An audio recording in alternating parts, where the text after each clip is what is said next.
নমস্কার, আমি পার্থসারথী বিশ্বাস। কুকুরদের ব্যাপারে আমার একটা দুর্বলতা আছে, যেটা আমি চাই প্রত্যেক মানুষের মধ্যেই থাক। কারণ কুকুর এমন একটি প্রাণী, খাদ্যের ব্যাপারে তারা কিন্তু সম্পূর্ণভাবে মানুষের উপর নির্ভরশীল।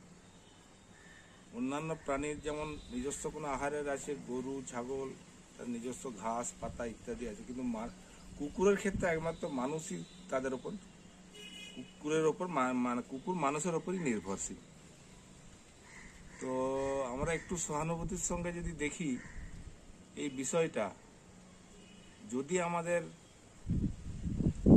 নিজস্ব খাবার থেকে নাও দিতে হয়, উদ্বৃত্ত খাবারটুকু অন্তত তাদের মধ্যে যেন দেওয়া যায়, সেই চেষ্টাটা করা উচিত।